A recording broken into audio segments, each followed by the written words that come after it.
Хайырлы кеш, эфирда яңалқар чарылышы сіздің білән Рузель Мингалимов. Алға таба бүгінгі төп темалар хақында. Рөстәм Миңнеханов республикада шәшу барышы белән танышып йөри. Тукай районының шәхси фермасында шәшүне беренчеләрдән булып тәмамладылар. Биредә Гүзәл Шихапова да булып кайтты. Өлкән яшьләрдәге ират контроль сатып алу вакытында тотылды. Шалда законсыз алкоголь сату очракларын ачыклау буенча рейдка чыктылар. Бүйік Ватан сугышында катнашкан солдат фотографиялары белән мәңгелек ут һәйкәле янына җыелдылар. Шаллы Россия күләм уздырылган үлемсез полк акциясына кушылды. Үз куллары белән ясалган бүләк, шәһәр мәктәп укучылары сугышта катнашучыларга атап 350 кулъяулык чикте. Үткәнне искә төшереп, бүгенге тормышка чумдылар. Җилкәй балалар бакчасында нәниләр Бүйік Ватан сугышы ветераннары белән очрашты.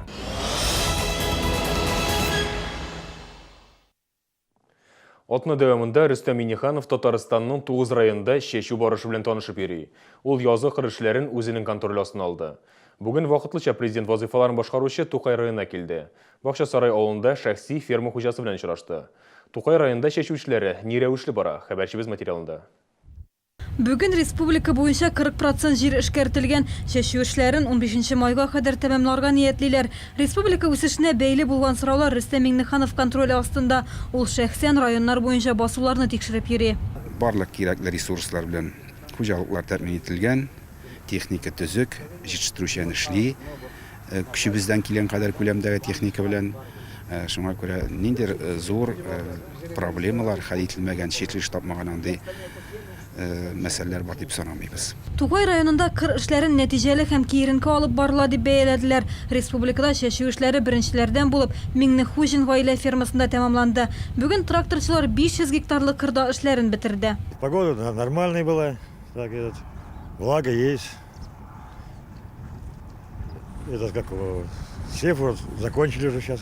Рөстәм Миңнеханов Равил Миңнехужинның гаилә фермасы белән якыннан танышу максатыннан Тукай районы Бакчасарай авылына килде. Bu sarıklar это мясные. Биредә төрле тукымлы сарыклар, 400 баш эремегезле төрлек, атлар, тавыклар үрчетәләр. Равил Миңнехужин 4 ел эчендә дәүләт ярдәмендә иске колхоз фермасы бинасын төзекләндереп, шәхси хуҗалыгын оештырган. Эшмәкәр төрле бәйгеләрдә катнашып ташламалар һәм акчалата дәүләт ярдәме алган. Барлыгы 30 миллион сумга якын акча тотылды ди ул. Хәзер үзе җитештергән азык-төлекне шәхси ресторанына урнаштыра. Гомумән киләчәктә ит-сөт продуктлары белән сәүдә итү нокталарын киңәйтергә җыена. Киләчәктә киез итекләр җитештерү эшләрен дә җайга салырга ниятли. Что-то надо придумать. Вот там есть челнок у нас инвалид. Татарстан төрле күрсәткечләр буенча алга киткән республика. Авыл хуҗалыгы өлкәсендә дә җитештерелгән продукция барлык республика халкына җитә. Равил Миңнехужин кебек җир кешеләре булганда моңа ирешү кыен түгел. Гүзәл Шихапова, Дмитрий Рачеев, яңалыклар. Шалда законсыз алкоголь сату очракларын ачыклау буенча рейд оештырылды. Тикшерүгә дәүләт алкоголь инспекциясе район башлыклары чыкты. Игътибар үзәгендә халык телендә фанфуриклар дип аталучы кечкенә эшчеләрдә спирт сатучы киосклар. Рейдта безнең иҗат төркеме дә катнашты. Детям, детям продаете, нет? Дети не берут. Өлкән яшьләрдәге ират контроль сатып алу вакытында тотылды. 4нче комплекстагы әлеге киоска карата район хакимиятенә шәһәрдәшләрдән бик күп шикаятьләр кабул ителгән. Сатучы үзе аяк түгел, кайдан шул кадәр 95% спирт шешәләре булуында инспекторларга аңлатып бирә алмады. Здесь вся эта милиция пришли. Кому? Кому? Шылтырату проблеманы хәл итмәде. Фанфуриклар сатудан алынды. Шунса ачыкланды, киоск биредә законсыз урнаштырылган. Хуҗасының гади лимонад сатарга да хукукы юк. Менә бүген үзегез күрәсез, бу киоскта без беләбез беренче тапкырында килеп, без контрольный закупкалар ясаган идек. Менә бүген инде тагын килеп протокол төзедек. Бәлки менә шул күп катлы протокол төзегәннән соң бу киоскның хуҗалары бәлки уйланырлар да ябылырлар дип уйлыйбыз, бәлки. Үзәк районы хакимияте башлыгы кыска вакыт эчендә киоскны алып куярга вәгъдә итте. Закон нигезендә 95% спирт бар итек аптека шелтәрләре аша гына сатыла ала. Тикшерү вакытында 4 закон бузу очрагы теркәлде. 400дән артык флакон спирт сатудан алынды. Фәридә Сабирҗанова, Гөлназ Хәсәнова, Айрат Закиров, яңалыклар. Жиде ойлық собиға ердем керек. Икотналық көмілге қорқыныш диагноз, Веста синдромын қойдылар. Боланы доими күзен жиырулар бош ауыртулары жефалай. Психик һәм физик яқтан үсішіт қарылана. Әткенлері шәһірдәшләребездән ердем сұрап біздің редакциябызға мөрәҗәгать итте. Анна күн сайын балага менә шундый зарядка ясый. Улы инде булган күнекмәләрен югалтмасын өчен шулай эшли ул. Камил гаиләдә көтеп алынган бала. Баштан туган вакытта инде матур гына булып күренгән иде. Хәзер инде шул берничә айлар үткәннән соң инде моның авыру беленә башлады.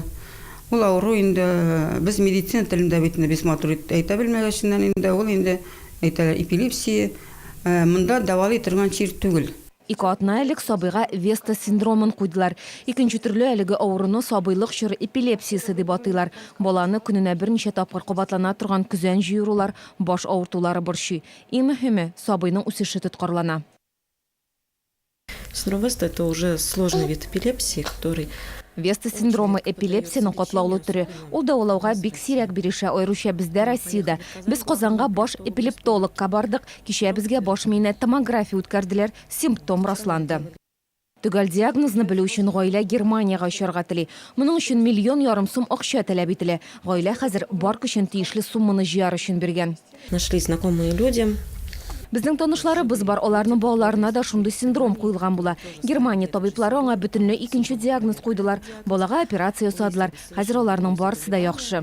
Камилнең сәламәт киләчәге өчен шундый исем астында ВКонтакте социаль шелтәрендә төркем булдырылды. Бирдә барлык мәгълүмат та тупланган. Гаилә өметен югалтмый һәм шәһәрдәшләр битараф калмас дип ышана. Фәридә Сабирҗанова, Ксения Антонова, Айрат Закиров, Яңалыклар. Бүгін Россия буенча үлімсіз полк акциясы узды. Шолда да Бүйік Ватан сугышында катнашкан солдат фотографиялары белән 1000-гә якын транспарант ясалды. Студентлар, мәктәп укучылары, оешма җитәкчеләре, ветераннар Орлов бистәсендәге мәңгелек ут һәйкәле янына җыелды. Әлеге акцияны Яршалу төзелеш көллияте оештырды. Транспарантларда герой солдатларның фотосурәтләре, туган һәм үлгән еллары язылган. Кемдер яу кырында вафат булып калган, ә кайберәүләргә туган илләренә кайтып якыннары белән очрашу насыйп булган. Монда бөтен укучылар инде безнең көллияттә фотографияларны алып килделәр, бабайларын, шулай биләрен. Менә шуларга багышлап, без менә шул памятникка барырга булдык. Я очень горжусь этим, то, что наши студенты, то, что и я сама участвую в этом. Мин безнең студентларның һәм үземнең дә бу акцияда катнашуым белән горурланам. Студентлар бу акцияда катнашырга үзләре теләк белдерде. Әби-бабайларның фотосурәтләрен алып килделәр. Укытучылар да әти-әниләрнең фотосурәтләрен транспарантка урнаштырды.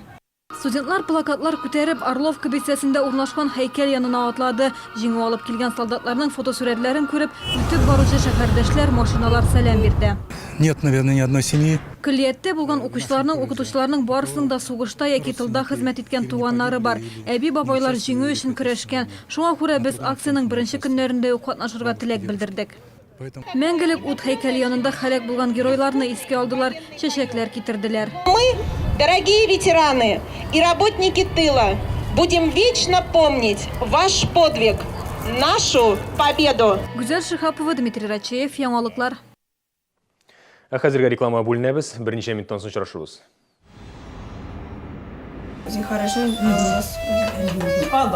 Үз куллары белән ясалган бүләк, шәһәр мәктәп укучылары сугышта катнашучыларга атап 350 кул яулык чикте. Үткәнне искә төшереп, бүгенге тормышка чумдылар. Җилкәй балалар бакчасында нәниләр Бөек Ватан сугышы ветераннары белән очрашты.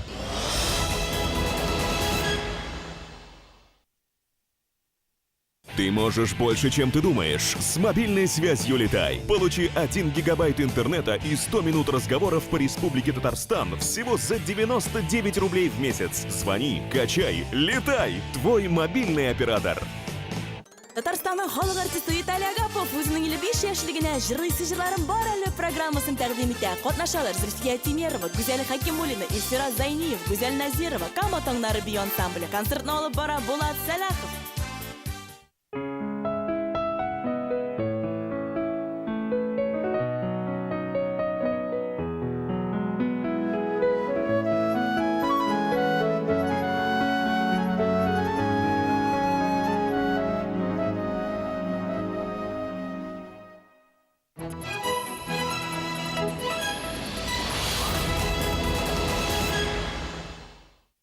Алтын көмештән һәм кыйммәтле ташлардан ясалган бизәнү эшләнмәләрен ювелир центр кибетчелтәрләрендә табарга мөмкин. Биредә барысы да зәвык белән эшләнгән, бәяләре дә кулай. С приближением самого главного праздника. Ил өчен иң мөһим бәйрәм якынлашты. Шул уңайдан без сатучылар өчен зур ташламалар тәкъдим итәбез. 7 майдан 15-нә кадәр барлык бизәнү эшләнмәләренә дә 50% ташлама гамәлдә булачак.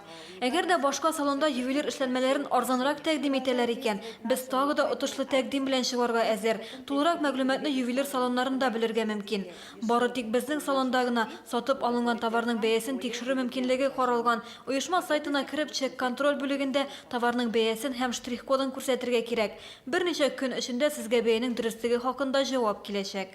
Ювелир кибетләре Эссен Грин сәүдә үзәгенең 1-нче катында 30/05А адресы буенча Яшлек, Вахитов, Габдулла Тукай проспектлары буйлап Эссен сәүдә үзәгендә, Сарман трактындагы Алтынай һәм Чулманда урнашкан Ситимол сәүдә үзәкләрендә урнашкан.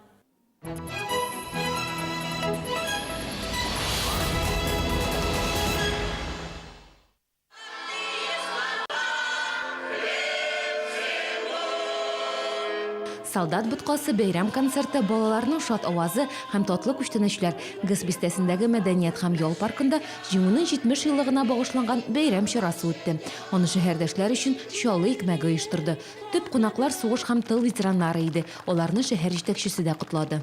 Для меня, как руководителя, это большая честь сегодня от вашего имени сказать огромное спасибо нашим ветеранам Великой Отечественной войны, которых, к сожалению, осталось не так уж много, труженикам тыла, вдовам. Бәйрәмгә шәһәрдәшләр гаиләләре белән килде. Балалар өчен бушлай аттракционнар эшләде. Әби бабайлар өчен бәйрәм өстәле әзер иде. Кунаклар солдат буткасы, коймаклар һәм кайнар чәй белән сыйланды. Аллаһка шөкер. Бик яхшы, бик матур. Барысы да җитешкән. Әзерләнгәннәр, рәхмәт әзерләүчеләргә. Тагы да шулай ук булсын. Хан түгеп алып бергән бәйрәмне безгә бүләк иткән кешеләрне хөрмәт итеп, аларны бүген шушы мәйданга чакырдык. Менә күрәсез, аларга бүләкләр тапшырдык, рәхмәт сүзләр әйттек. Шушы бәйрәмне оештырып, без әйтәсебез килә. Әлеге безнең өлкән кешеләребезгә безнең рәхмәтебезне иткәрәшебез килә. Комсомол районы ветераннары чаллы икмәге директоры кулыннан бүләкләр кабул итеп алды. Һәрбер кунак үзенең адресына җылы һәм матур тәбрик сүзләре ишетте.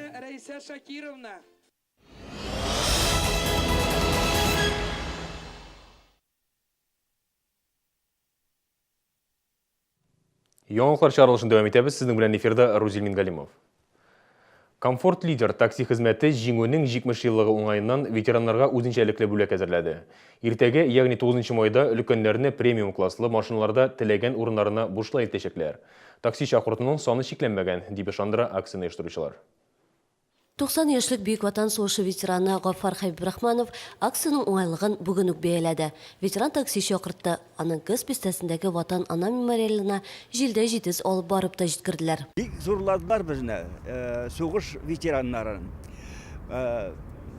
Памятник җанына бару өчен бесплатно таксы биреп, чәчәкләр белән, бүләкләр белән каршы алдылар менә. Такси хезмәте базарында 10 елдан артык эшләүче Комфорт лидер 9 майда Бөек Ватан сугышында катнашучыларны, тылларны, тыл ветераннарын һәм аларны озатучыларны бушлай йөртәчәк. Бу максатта 12 премиум класслы машина бирелә. Алар иртәдән алып төнге 12-гә кадәр эшләячәк.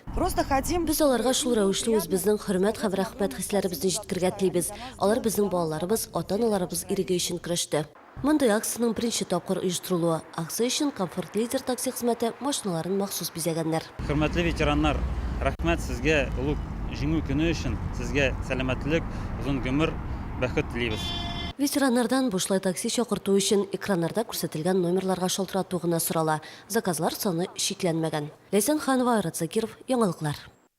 Рөстәм Миңнеханов Татарстанның төрле районнарында яшәүче 17 ветеранга җиңүнең 70 еллыгына медальләр тапшырды. Алар арасында чаллы ветеран да бар. Шулай ук республика үсешенә керткән казанышлары өчен Россия Федерация һәм республика дәүләт бүләкләре тапшырылды. Ә менә чаллы укучылары ветераннарга кулъяулыклар бүләк итә. Ветеранга бүләк проект кысаларында шәһәр мәктәп укучылары сугышта катнашучыларга атап 350 кулъяулык чикте. Хәзер әлеге кул эшләре ветераннарыбызга тапшырыла. Чигелгән кулъяулыкны Исхак Каняфин да кабул итеп алды. Ул чаллыда яшәүче иң өлкән ветеран. Аңа быел 101 яшь тулды.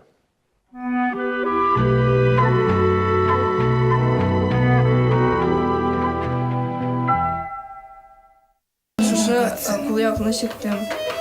Зинхарышын Al babay, al. Менә сиңа бирә, ал.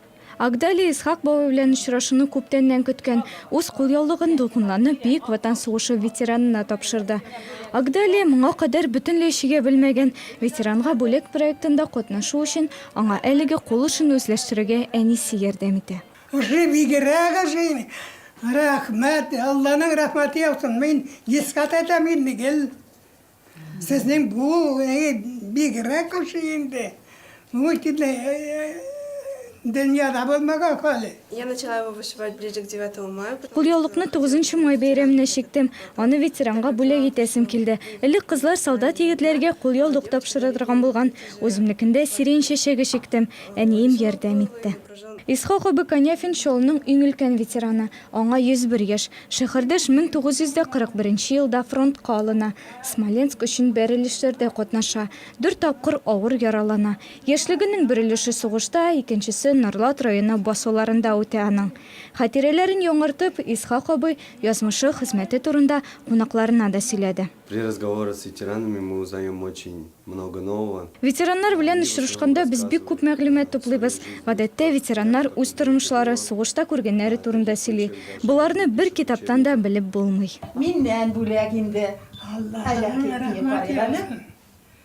Бисмиллаһир-рахманир-рахим. Яуда үзен батырларча күрсәткән солдат Исхак абыйга чигелгән түбәтәй дә бүләк иттеләр.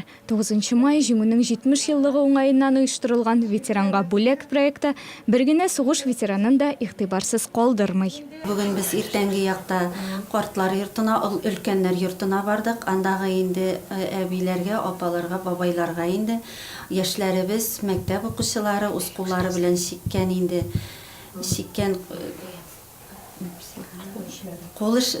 кул эшләре, сувенирлар, аннарысын прихваткалар, кемнәрдер алъяпкыч теккәннәр иде. Менә шушындый бик күп кенә бүләкләп кайттык. Алдагы 2 көндә кул эшләре үз хуҗаларын табачак. Укучылар чиккән 350 кулъяулыкта шаллы ветераннарына тапшырылачак. Айгөл Юнусова, Илнар Харисов, Яңалыклар. Бүген Бостор районында бийик җиңүнең 70 елына багышланган хоккей турниры башланды. Биредә 10 яшьлек хоккейчылар катнаша. Турнирга Пенза, Пермь, Әлмәт, Санкт-Петербург, Мәскәү өлкәсеннән яшь уенчылар килде. Бүген исә шәһәрдәшләр Салаваттан килгән көндәшләре белән ярышты. Юрматы командасы көчле уенчыларны туплаган. Шәһәрдәшләр 2-4 исәбенә җиңелде. Әлеге минутларда Шоллы хоккейчылары Әлмәт нефтянигы белән уйный. Иртәгә исә Бузда Пермь һәм Дмитров шәһәреннән килгән командалар белән ярышачак. Иң кечкенә шәһәрдәшләребез дә җиңү бәйрәменнән читтә калмады. Җилкәй балалар бакчасында нәниләр Бөек Ватан сугышы ветераннары белән очрашты. Өлкәннәр хатирәләр белән уртаклашты, дәһшәтле еллар турында сөйләде. Сугышның нәрсә икәнен сабыйлар әлбәттә аңлап та бетерми.